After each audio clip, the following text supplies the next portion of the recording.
Welcome back. So in Module 1, we talked about this concept of identity security perimeter. In this module, we are going to take a step further, and we're going to look at how to go about building that identity security perimeter. We're going to go and take a step further and learn how do we go about building identity security perimeter. And doing a little recap, so we talked about the risk to identity perimeter around your application, your data, your devices, and also your device. So just to do a little recap, so we talked about the risk associated with identity perimeter, right? So we talked about your application, your devices. We talked about infrastructure, your data, and how you need to be cognizant to make sure your data is protected regardless of where it is. You get visibility into your SaaS applications, so regardless of whether those are sanctioned or those are unsanctioned SaaS applications. So let's go and dive into and look at how do we go about building that identity security perimeter. Mark? Sure.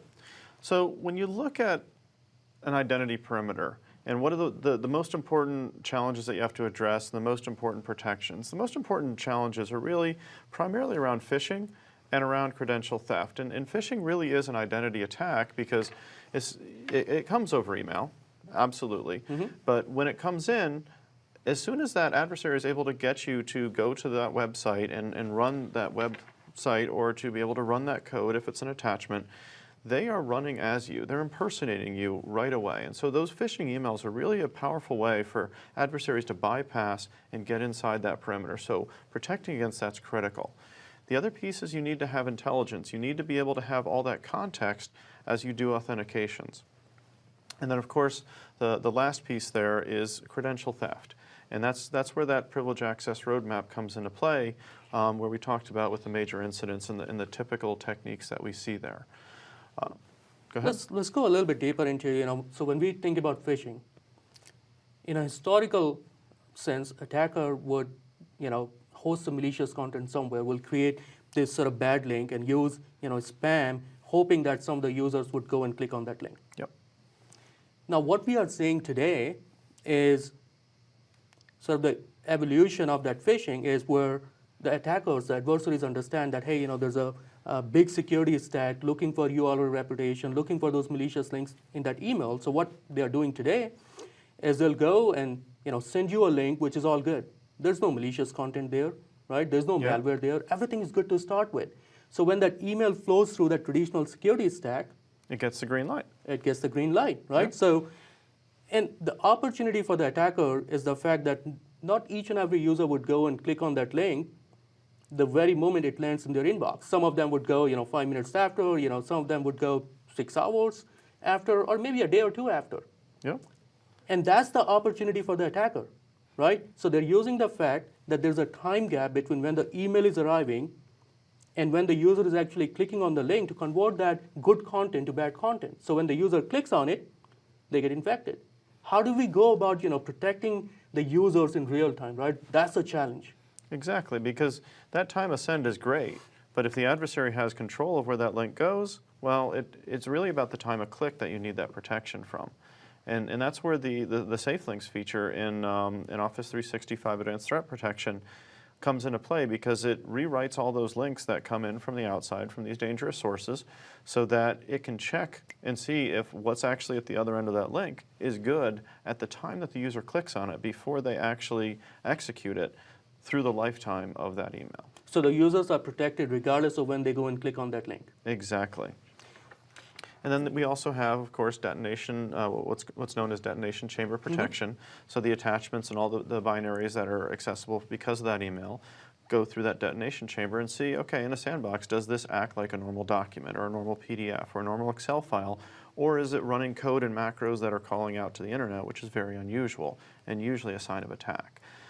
So all of those kind of things are built into that service. And honestly, this is the state of the art of today, and the attackers may find a way around this, may come up with something creative, and that's where the cloud services are really committed to keeping up with it for the current attacks as well as the ones that evolve.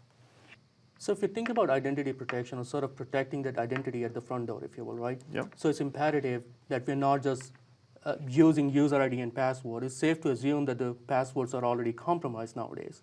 And you have We don't to, want them to be, but it's an right? assumption you have to make. And then if you're living in that sort of world, we have to go beyond user ID and password. We got to be able to look at the context, whether it's device, the location that the user is coming from. We also must be able to use the intelligence that's available to us in the cloud, right? And we need to bring it all together to understand if an authentication attempt is legit or whether there's any malicious behavior associated with it.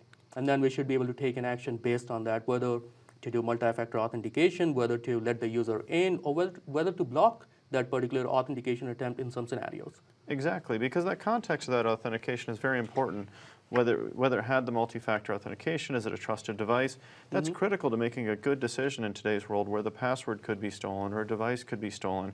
How do we bring in as much context as we can to make a good decision? Think of it like a guard, in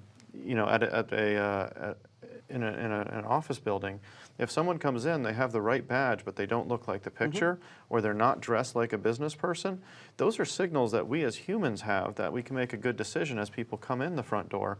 But in the electronic world, we also have to educate these identity systems to make sure they have that context. So it's not just, oh, you have the badge and I'm going to let you in. We're making an intelligent decision before we allow that authentication or that authorization to happen.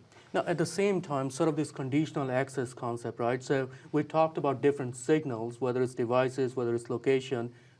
And really the goal here is to be able to provide that ability to our customers to leverage all those signals, turn them into policies so that they can take desired action based on the outcome. And enforce those policies and say, you know what, if this is coming from an unusual location or meeting a couple of other suspicious criteria, we're going to force it to proof up to MFA, or we're going to make them come in from a different device, or whatever makes sense for your organization's policy. What about identities on premises? Think about a typical way adversary would go about getting into an organization and then they move laterally, right? I mean, think about pass the hash, pass the ticket. Those attacks are so common out there, and still most of the organizations are vulnerable to those attacks. Yes, and that's a piece of it that's super critical, is protecting those on-premises identity systems. Usually an Active Directory, frequently some other identity management that synchronizes the identities and the passwords and the permissions across across the enterprise. Protecting those and protecting the administrators of those is super critical, because we see that abused, like I said, with our incident response team week after week. We're seeing the same patterns of attacks. And so protecting that core, that original source identity, is also very, very important, so that the adversaries can't bypass the system at the source. And that's where we built that prescriptive guidance that says exactly, what do I do in the first 30 days? What do I do in the first 90 days to protect myself against these attacks? And that's our Securing Privilege Access Roadmap. Highly recommend that you follow that guidance and protect yourselves, and then continue on, and then also embrace all these modern technologies as well. And as we take a moment to kind of break down, when we look at identity security actually means a couple different things. We want to make sure it's clear that there are a couple different components to it. The very first part is simply the identity systems, as I mentioned, protecting that core. The next component is protecting the accounts that are on them. And some of those accounts have control of the identity system, such as your administrators, your domain admins, your enterprise admins. Frequently, a lot of management tools and security tools have the ability to control domain controllers and Active Directory. So protecting those admins as well is really part of the identity systems problem. But there's other accounts that have different impacts and have different use profiles. And so those accounts is a different part of protecting or identity security, really, because you got the identity systems, you got the accounts on them. And then the last piece that we're discussing today, if you want to advance the slide for a moment, is really the identity perimeter. And this is where identity has a new role, effectively, in this new world, because it's not just held in the four walls of the classic network security perimeter, because the identity is extended out onto the cloud and onto these services and onto these devices, and it's the control that really gives access to the data. You have to use the identity controls that are in your applications. You have to use the ones that are on your devices, the ones that are built in the infrastructure. And you have to be able to say, okay, when someone tries to access this resource, they need to proof up, they need to MFA or what have you on this app. And when they're coming in from a device, we need to have that signal on whether the device is trusted. we need to have all of these things. And there are identity controls, authentication, authorization throughout all of these different components.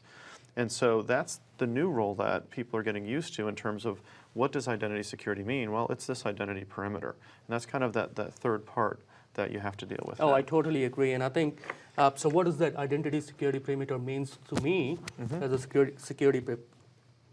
so what does that identity security, what does that identity security perimeter mean to me, right? So let's take a deeper look at it.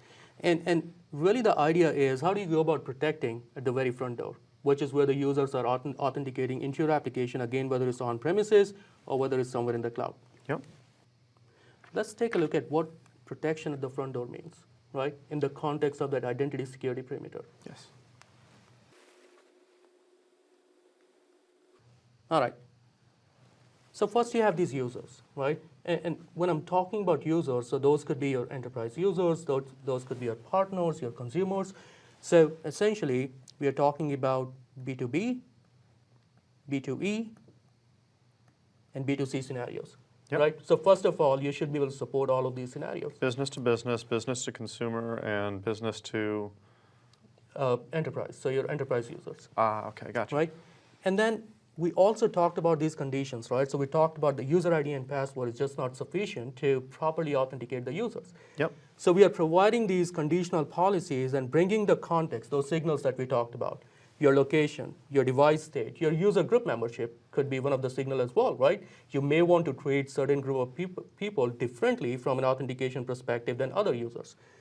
Then you also have this concept of risk. Let's take all of this information, understand whether it's a normal behavior for the user or whether it's an abnormal one in context with the risk, and then leverage that to make policy decisions, right? So which could be the risk is low, so you're going to allow the access, or the risk is medium to high, and you want to enforce some sort of multi-factor authentication. You may want to challenge the user with, a phone call or sending a text message or a push notification. So flexibility. I believe you, but only if you can prove that you have your phone.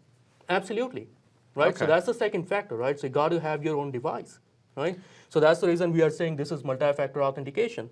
Or in certain scenarios where the risk is high, maybe the user is coming in from a compromised device, maybe they're coming in from, a compromised IP, or maybe the identity itself is compromised, right? So then you may want to just block the access to mitigate that in real time.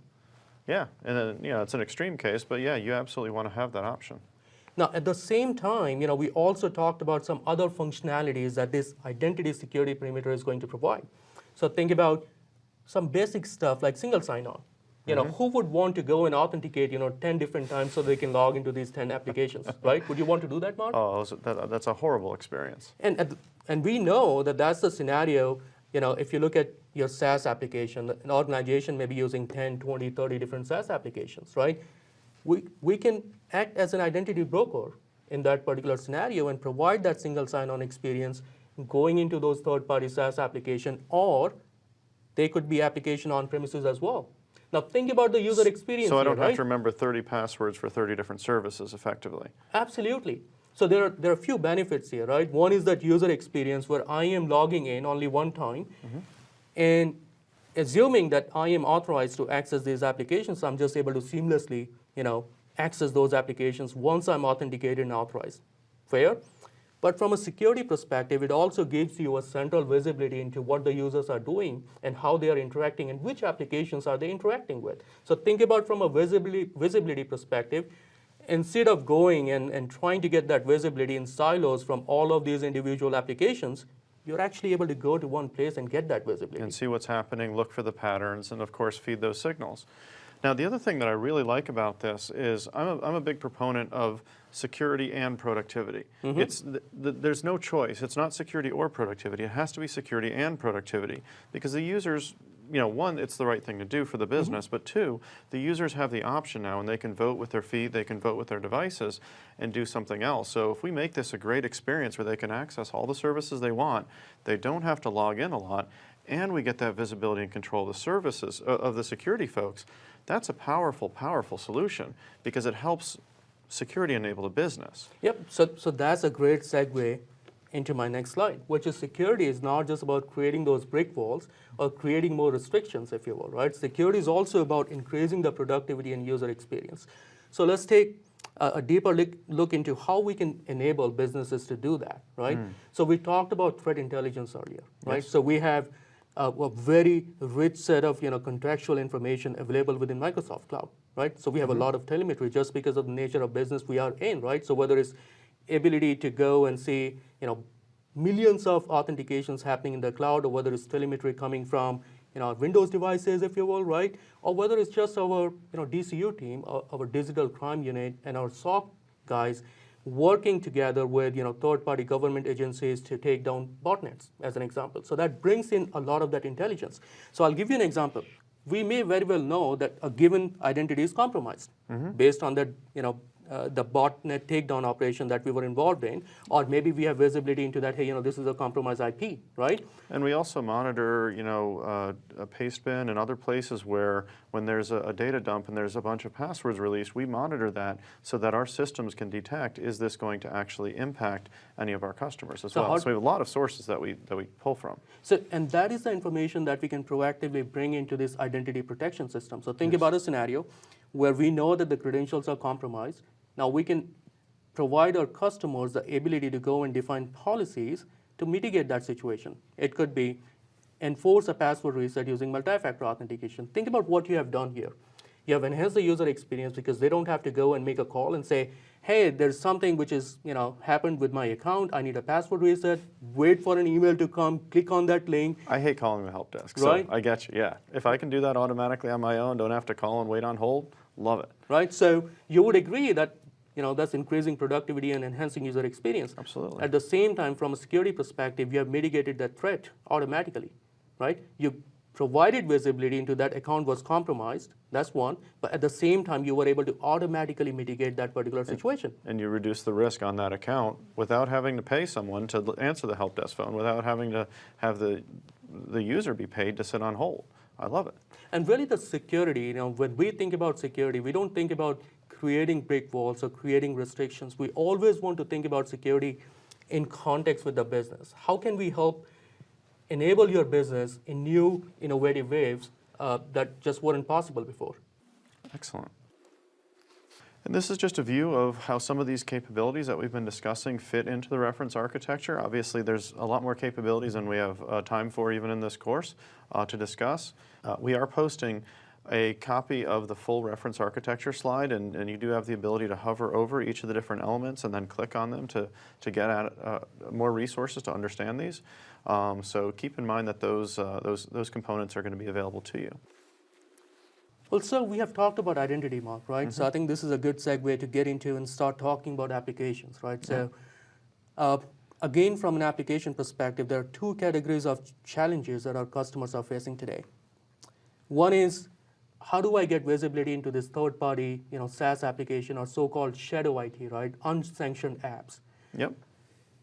The second is around the overall management aspect of, using those SaaS applications, right? So how do I implement right set of controls from a security perspective so I know what is going on, what kind of threats exist? So if I approve an app, if I sanction it, if I deploy Office 365 or some other SaaS application, how do I secure and manage that?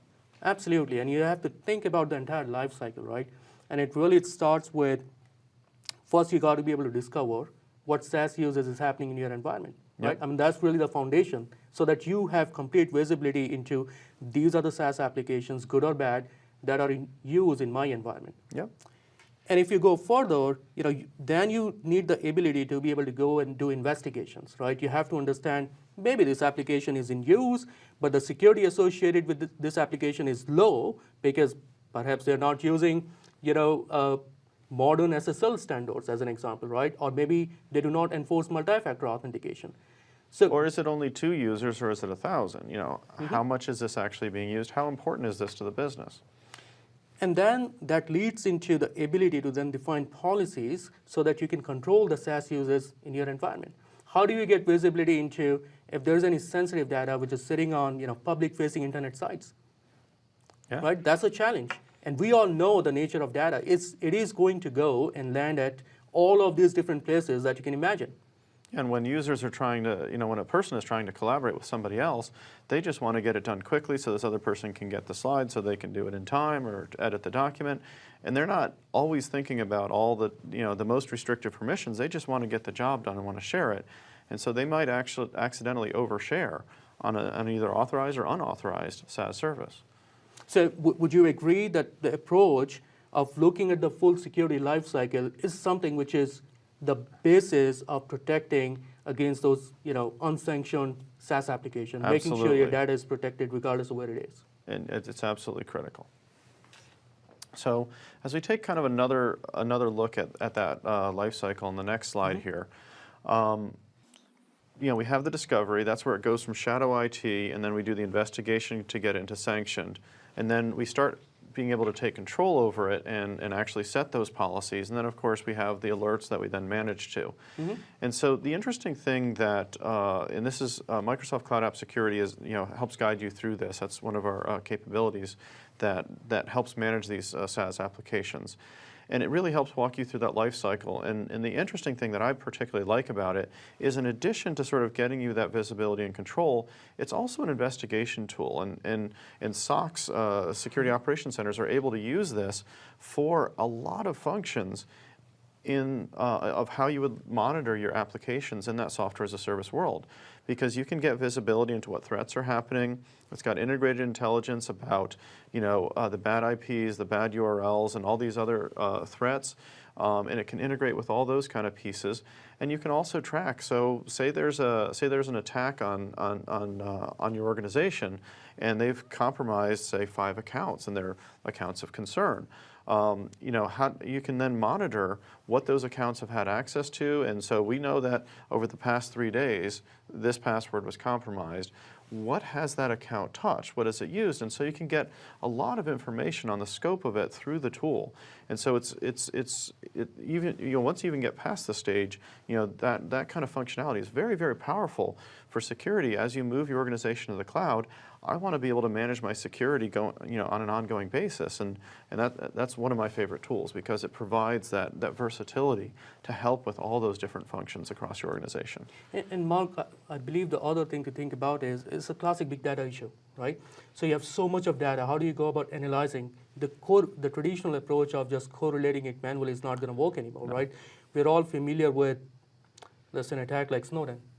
Right? How do you go about creating those baselines, understanding the user behavior, so when an anomaly happens, it could be a user just showing up on Saturday morning and doing a massive download of data. Well, that's anomalous. You want to know about that, right? Absolutely. The other thing that I want to point out in context with our CASB solution is think about Office 365, right? So you have users who are logging in, maybe they're going and interacting with different applications, so whether it's SharePoint, whether it's Exchange Online, OneDrive, and so on and so forth. Now, from a visibility and security perspective, you want to be able to do what I call machine learning and big data analysis on that data, right? So you have this audit data which is available to you.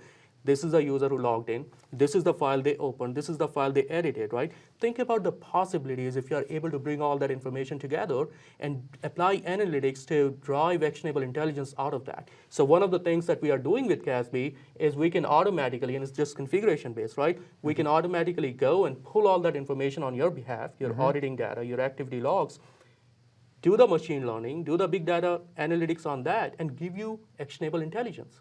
That, hey, these are the anomalies, and those could be velocity checks in terms of, hey, a user logged in from somewhere in New York at 9 in the morning, and now 5 minutes later they're logging in from somewhere in Washington. Well, that's not practical, exactly. Exactly, right? So the point being, you don't have to do that sort of analysis on your own. We have made it easy to where those capabilities are built into the platform. Yeah, and that's one of the things I love about what Gartner calls User and Entity Behavioral Analytics, UEBA, which is part of the CASB, the Microsoft Cloud App Security, as well as our Advanced Threat Analytics product, is it helps you with that normal, because there's an old adage that collection is not detection. It's great that you have all the logs, but you've got to be able to do the analysis on it. You've got to be able to get to those conclusions, because an analyst can't look at 1,000 things a day, but they can look at 15 that have been pre-selected by the machine learning algorithms and the rules that you set and program and tweak and tune. you can look at that and say, you know what, I can go through these 15 and I can check in and see if this is really unusual or if this user just happened to have to travel to a different country that was unusual. And that was acceptable unusual as opposed to unusual and malicious. Yep, absolutely.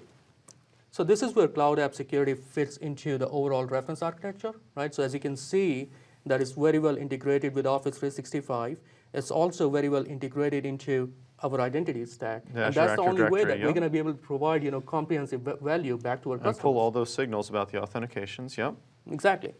And the other piece is, we didn't quite frankly have room on the reference architecture slide, but there is also that element there of that threat detection, and it really is essentially a SOC tool and a useful one for that as you get your applications in the cloud.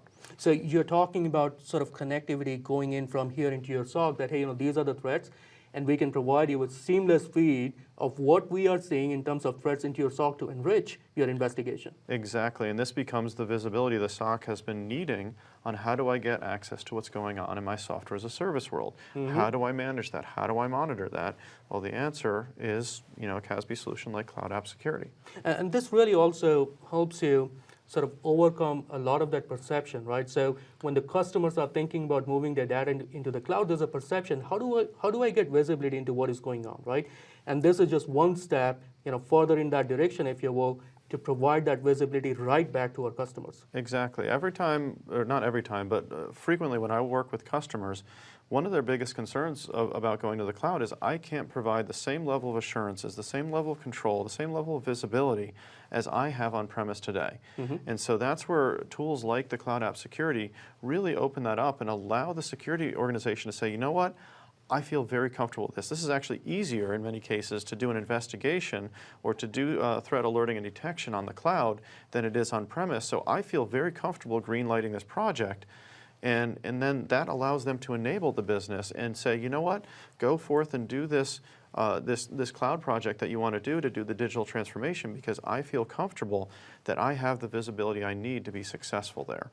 And that's a very powerful conversation for a security organization to have to be able to go to their business and say that. So we're not just going to go and define these firewall rules to say the users can only go and talk to OneDrive, or they can only talk to these applications. We're going to empower the users to do the right thing to where they can go and access their application regardless of where they are, but we are going to provide the right visibility to make sure you have the right level of security built into that process. And then we have all the monitoring that they want on what's happening at that app level, at that data level. Mark, walk us through some of the challenges with the data and what is it that we are doing to protect the data, again, going from on-premises to the cloud, regardless of where the data is. So the data piece is a very interesting one. Let's go ahead and build this out really quick here. When we look at the challenges that face data, it's one of the toughest things because data is very important to the business, right? And the risk is in an identity perimeter world is that once the data leaves the control of the organization, then you don't have the visibility into it, you don't know what's happening, and it can be used and abused in ways that you don't want it to as an organization. And that's a tough challenge because when you look at the classic approach of how do we go ahead and solve this problem, it always starts with data classification. And that's a massive project. That's a difficult project. And a lot of organizations don't try it.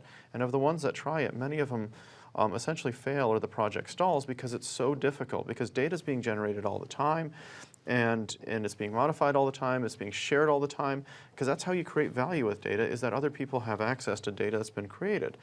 And so it's a very difficult problem to solve from that traditional linear kind of waterfall approach. And what Microsoft has done is we've taken a very different view on it, because instead of trying to protect it using the application controls, using the device controls, using the infrastructure and server controls, which you still need, which you absolutely need, and that's we want to leverage those investments that have been made there, but we want to actually take it a step further. We want to actually put the protection on the data. And so Microsoft has had a technology for a number of years, 5, 10 now, I can't remember exactly, called Rights Management Services, or RMS. And it was a great solution that had the encryption on the file itself, and then the file would essentially call back home to an RMS server to get the key to open itself up. So it was always encrypted, but the key was never stored with it. It was stored on a central server you can manage the policy on. And so it was a great solution.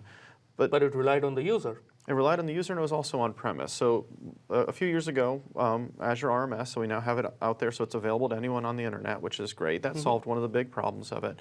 But the other thing that we had that was a big challenge was we had to have people manually classify stuff. We had to have people choose to make that a protected document. That was a big challenge. So about a year or two ago, we purchased a company called Secure Islands. And this really helped solve a huge gap that really solved a big part of usability on this solution was it had auto classification. So as you're editing a document, as you're creating a document, at the point when it's being created, so it's not an artificial task later, it is scanning for the various things that would trigger a DLP, regex type of rules, that hey, looks like a social security number, this is a sensitive project name. These are the things that would signal that these are sensitive documents, that this isn't just a run-of-the-mill cafeteria menu, this is actually a very sensitive document. And then you can have it automatically classify that.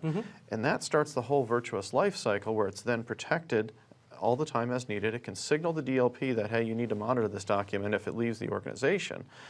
And then you can report on it in that central way, and you can revoke access. So say the document does get out and it goes to a place it shouldn't go.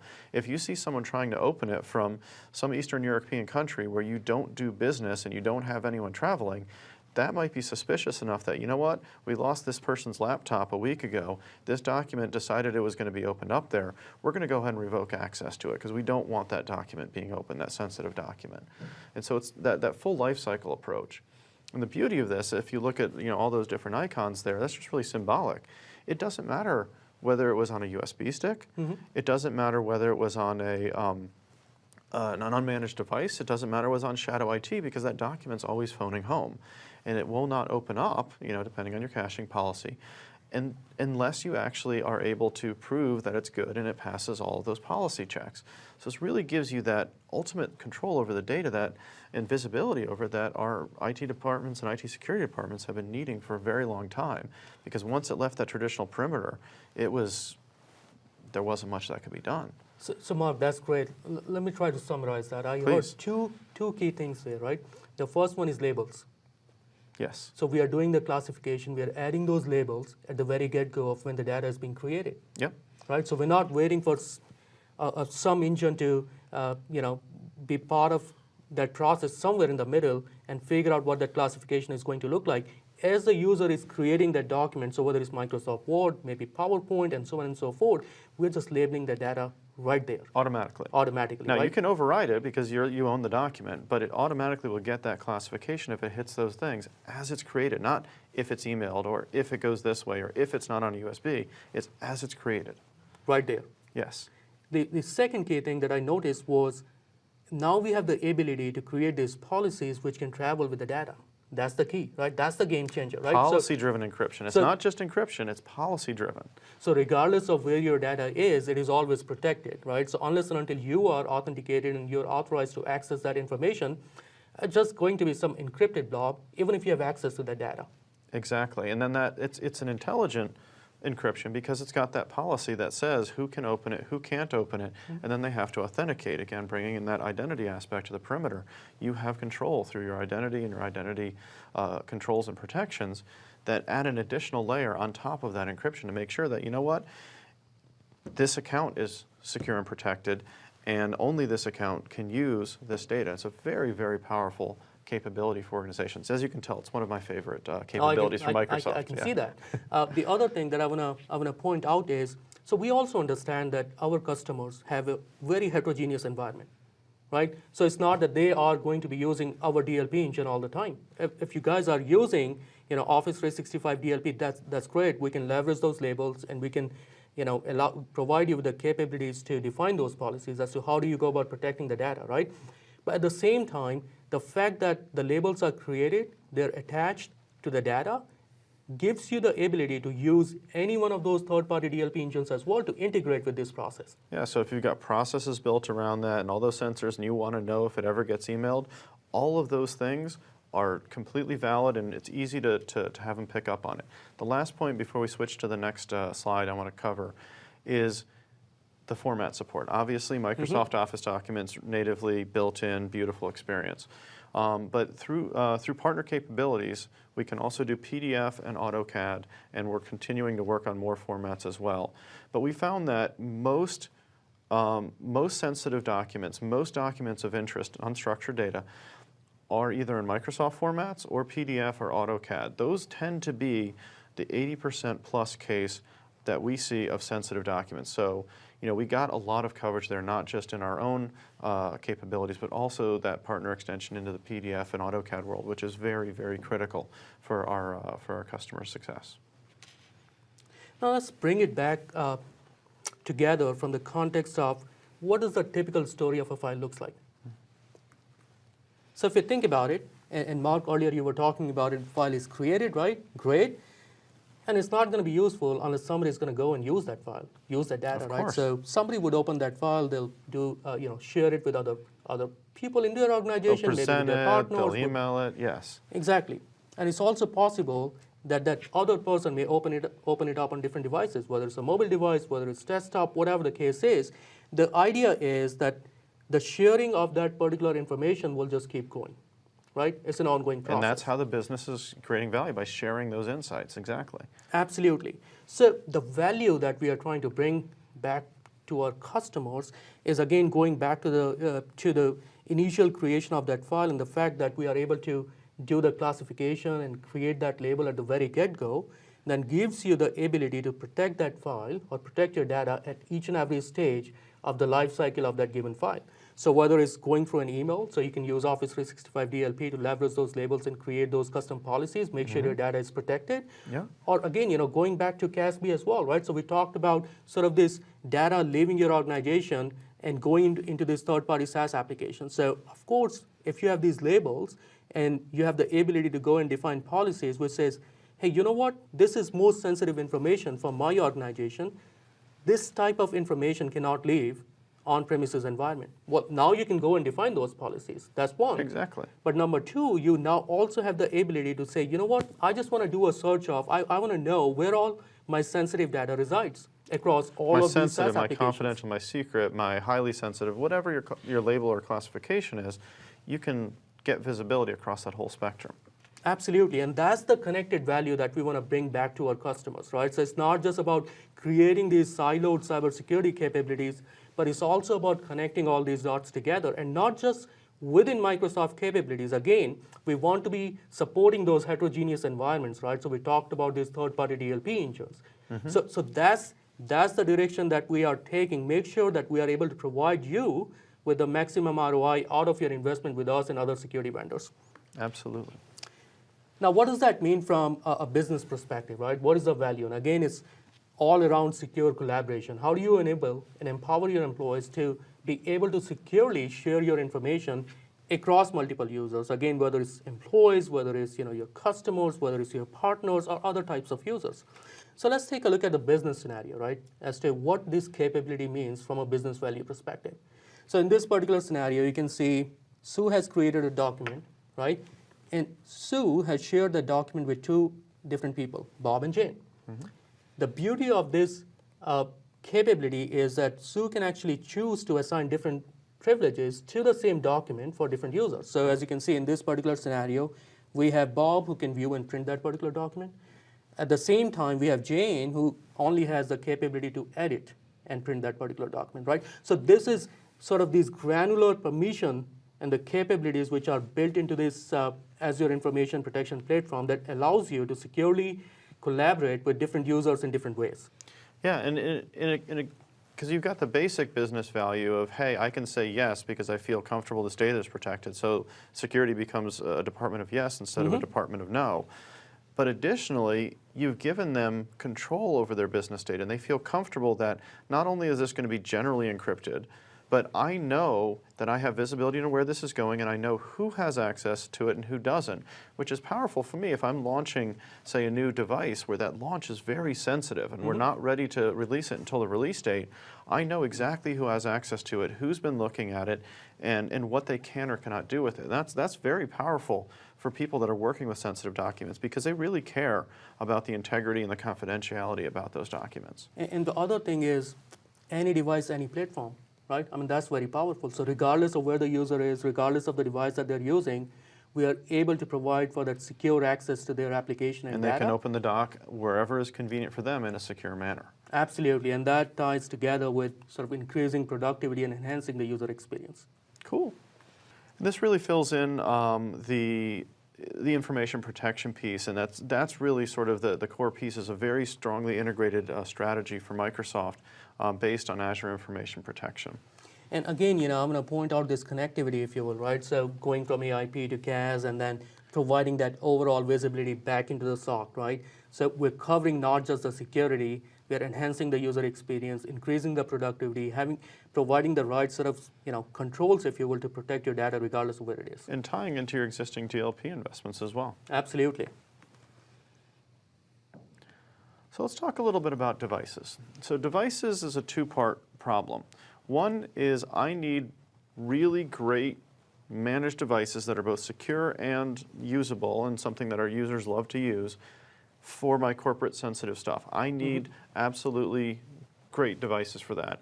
At the same time, I have to accept that my users and potentially partners are going to be accessing some of my data, my applications from a device that they own and they may manage. Yep. And so you got to solve both of those scenarios when you look at the devices space. And our approach, quite frankly, we bundled all of the stuff that we think is important into Windows 10 itself. And we want that great user experience, which we've invested very carefully in, and it's been a great experience for our customers.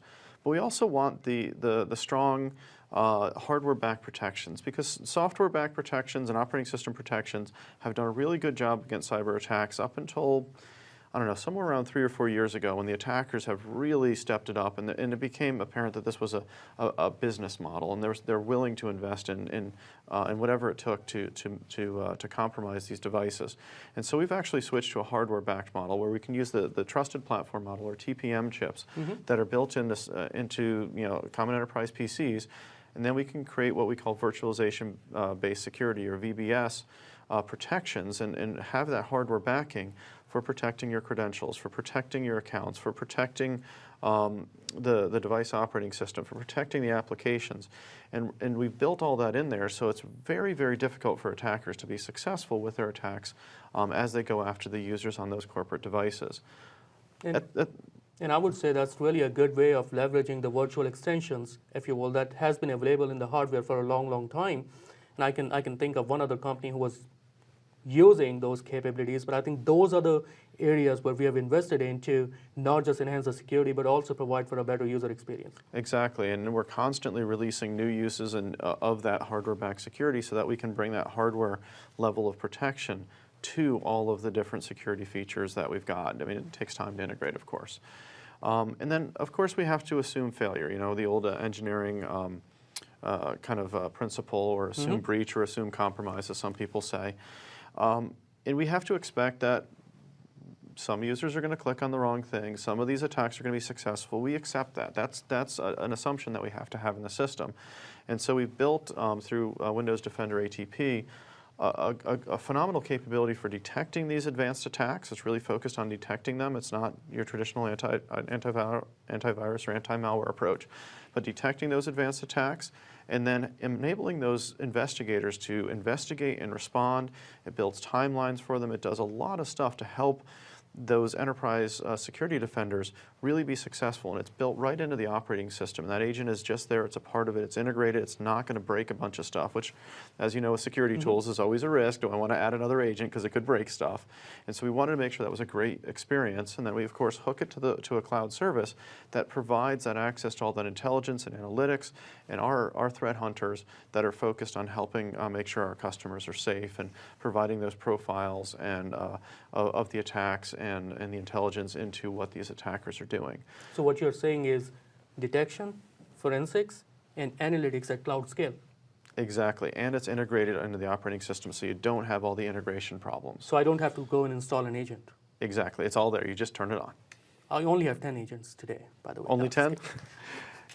And then the second half of the problem is your mobile devices, or these unmanaged devices that come in. And of course, we have a mobile device management capability in Intune, but we weren't really happy with that. We wanted to take it to the next level because the experience that you get from a typical mobile device management is that you get a special app for your secure email, your corporate email, and that's how they keep the corporate or enterprise data separate from the personal data.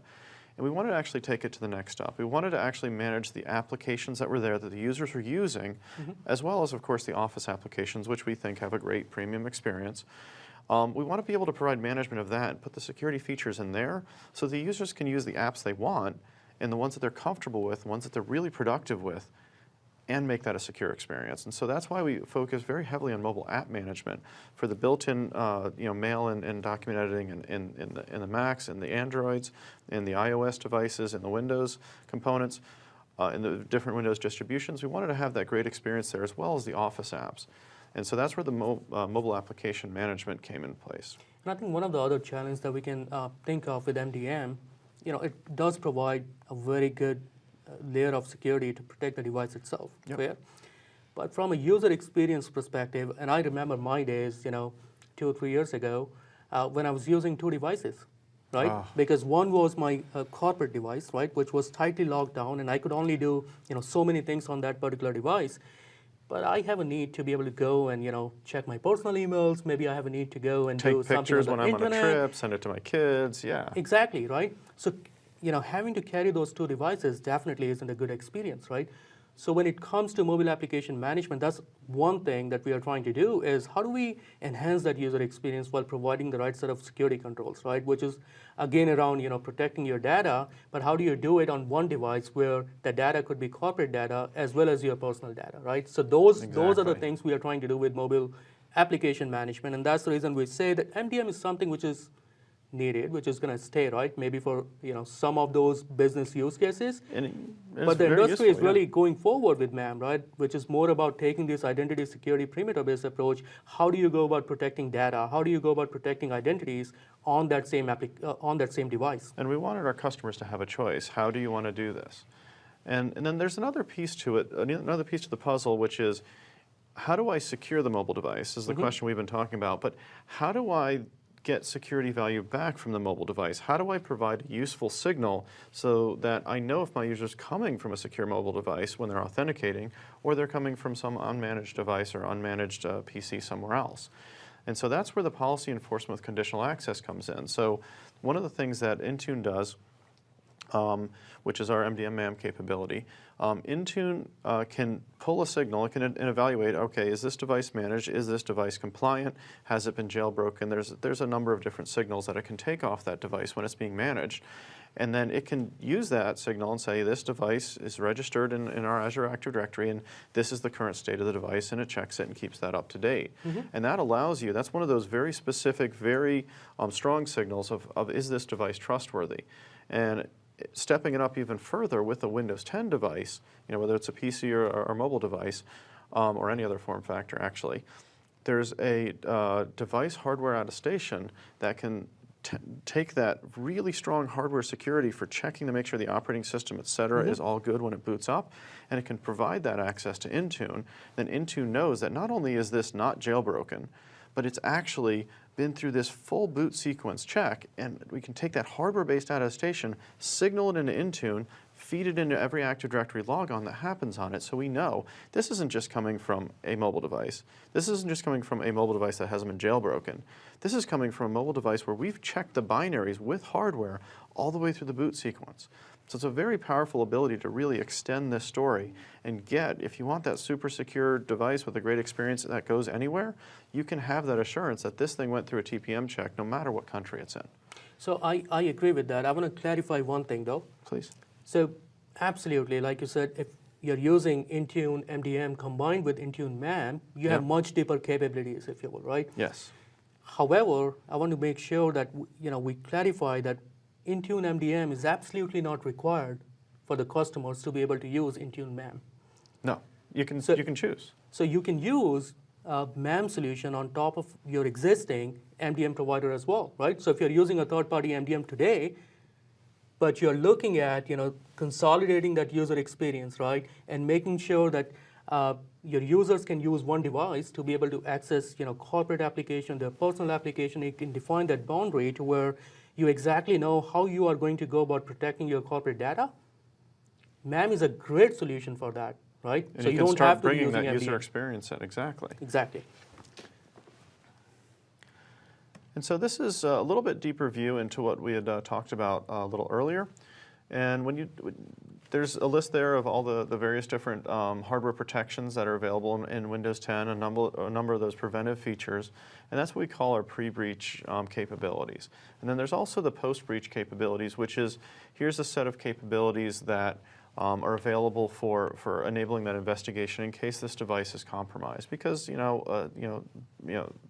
compromises do happen. Mm-hmm. And a couple just high points on the way that we approach this here is that Defender ATP agent that's built into it, we look at industry standard indicators of compromise, IOCs. They're great. Hey, this is a record of a past attack. See if this pattern applies to you, so that if the attacker uses the same pattern, boom, you've got a detection, community effect, network effect. Life is good because you get that detection for quote free.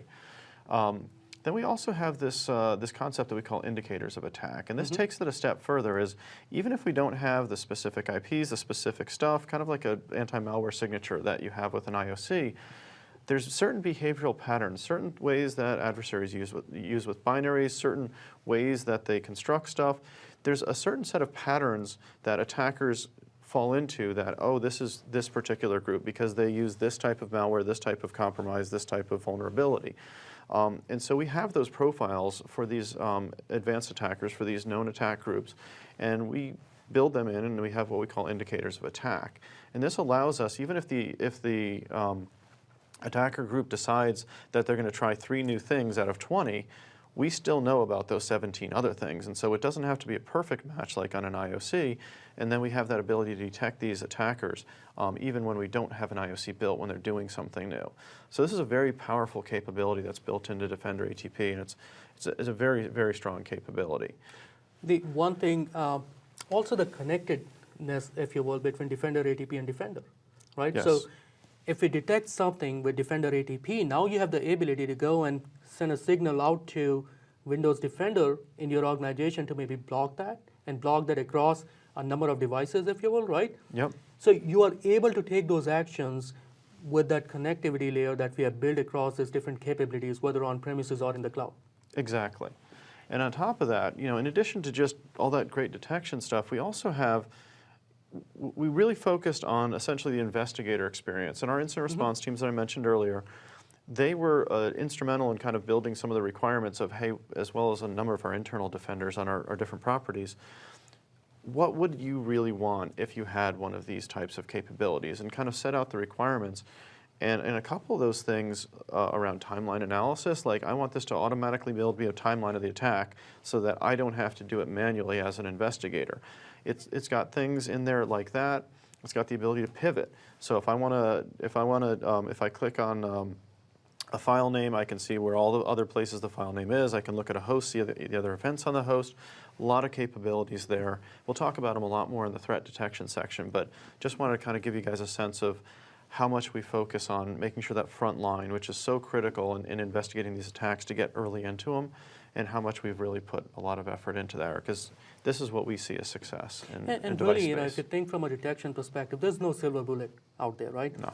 So one of the things that we do with Windows Defender, something we call block at first sight, which is we may come across, every now and then, across a binary or across a file which we don't know anything about, right? So we can leverage the scale of the cloud to send that file up to the cloud, do the analytics on it, whether it's detonating that particular file, gaining more intelligence, and kind of figuring out if this piece of data is malicious. Yes. And once we do that, we can actually send the signal back down, and that's really block on first sight. So the first time we see that, hey, this is malicious, we are able to create sort of those protective signatures, if you will, for lack of a better word, and send them downstream in real time, so that it's not just that customer, but all the customers from then are protected. And we're applying that network effect to security so that as we learn things, we can instantly protect it. And if you're, say one of 1,000 customers, you've got 9,909 or 999. I lost Yep. my numbers there. So if there's 1,000 customers out there, and one of those other 999 hits something, you get a free detection right away. Yep. And so it's a very, very powerful set of capabilities. We'll talk more in threat detection. All right, well, let's take a look at, so we talked about MAM, right? Okay. Let's take a deeper look into how can we leverage those capabilities to, again, provide for secure access regardless of where you're coming from, right? So in this particular scenario, we've got a device, and that device has corporate apps. You can see that, right? At the same time, the user also has some personal apps. And the goal, again, is not to create restrictions with security, but to provide for a much better enhanced user experience. So how do we do that? Let's take an example of Microsoft Word. The user may use the same application to access their corporate data. They could use the same application to access their personal data, right? And the challenge has been, how do you create those boundaries so that you know your corporate data is protected, and as an organization, you have visibility into what is going on with the data. And you really don't want to care about the personal data, right? But this is one app. So what we have done with MAM is sort of the ability to create subcontainers within that container, right? So think about corporate data sort of residing in a protected container where you can apply policies that, based on how the user has authenticated, or based on where the user is coming from, whether they are internal to your corporate network or whether they're outside of the corporate network, you can assign privileges, or you can assign. So things like I can't copy paste from my corporate to my personal. Exactly. Okay. So you can control that sort of behavior, right? Where you can say, as long as the user is staying within the corporate apps role, they can do the copy paste. So they may be able to copy, let's say, from this Word document to their corporate email. However, if they try to copy anything from the corporate document to their personal document, they won't be able to do that. And it blocks the data leaking out of the corporate container. Exactly. So that is really our approach as to how do you go about protecting data, if you will, on the device, which is used for multiple purposes.